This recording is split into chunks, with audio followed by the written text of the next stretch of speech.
At andito na ang part 3. At narating na nga namin ang aming last destination. Ito ang San Ryan Mountain Resort na matatagpuan sa Kitaw-Taw, Bukidnon. At nagpark na nga kami dito sa harap ng kanilang mini basketball court. At maya-maya ay andito na kami sa aming napiling cottage. At as you can see naman guys kung gaano kaganda ang view. Meron silang dalawang malalawak na swimming pool. At napapalibutan nito ng mga cottages. At 80 pesos nga lang pala yung entrance fee dito guys. Yung rate ng cottage dito guys ay magdidepende kung gaano kalaki yung kunin nyo. Yung mga nakikita nyo sa video ay nasa 300 to 350 pesos. At napapalibutan nga pala itong kanilang pool na naglalakihan at nagtataas ang mga bundok. So as expected, napakalamig ng kanilang lugar. Maliban sa malamig na simoy ng hangin ay napakalamig talaga ng tubig dito guys. Yung feeling na parang pumasok ka sa freezer ng inyong ref.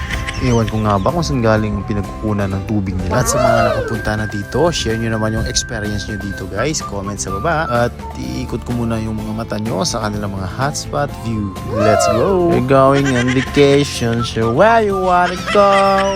It's a celebration, need one invitation. Going on vacation, so where you wanna go? And just a destination. Ta-da-da-da. We're going on vacation, so where you wanna go? It's a celebration, need one invitation. At sa punto ngang ito ay pinutol ni Baduda yung magandang topic namin dito about sa chicks. Dumaan ba naman sa gitna at pinagbibideo yung mga mukha namin. As what I said kanina, dito nga pala kami nag-park sa kanilang mini basketball court.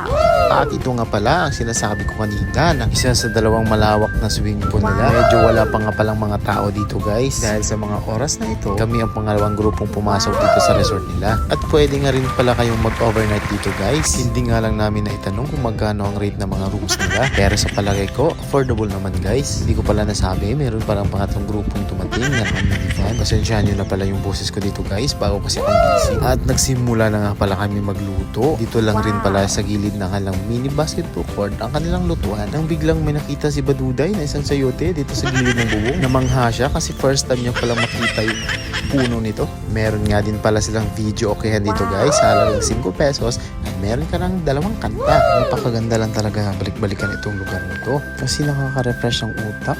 Yun ay kung meron kang utak. Yo! Tingnan nyo naman, napakaganda at napakaberde ng paligid.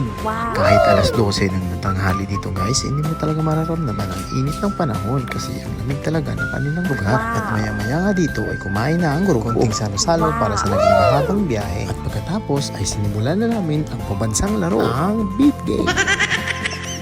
Siyempre, hindi talaga ito mawawala. Maliban sa Tagay, sugal din ang isa sa mga pampalipas oras namin. Pero ito'y pang adult only ha. Siyempre, after ng libangan, talunan na agad sa pool. Gaya nga ng sabi ko kanina, napakalamig talaga ng tubig dito guys. Kaya parang nag-aalangan tumalon itong mga to. Lalo na ako. Kahit nakainom na kami sa mga oras na ito, mararamdaman mo talaga ang malamig na simoy ng hangin. Lalo na ang tubig. Napasayaw na nga lang ako dyan kasi parang ayaw ko maligo. Ito nga si June, parang ayaw din. Pero maya-maya tumalo na si Cardo. Hindi na siguro napigilan ng init ng alak. At maya-maya napasayaw na kami dyan sa sobrang lamig. Nalasing gabi. At nagtagisa na kami ng mga sayaw namin dyan. Tingnan nyo naman di rin nakatiis. Napasayaw din si Tanex. Tingnan nyo. Tingnan yung moves nyo.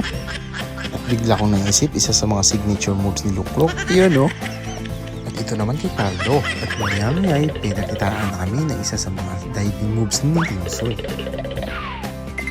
Naku, parang room move ata. Masarap lang isipin na kahit busy sa kanya-kanyang buhay nagawa pa namin mag-banding ng ganito. Kahit malayo ay nagagawan talaga namin ng paraan. At sana ay maulit pa namin itong mga banding ng ganito. Hanggang dito lang pala ang video na to. Maraming salamat sa panonood. Paalam!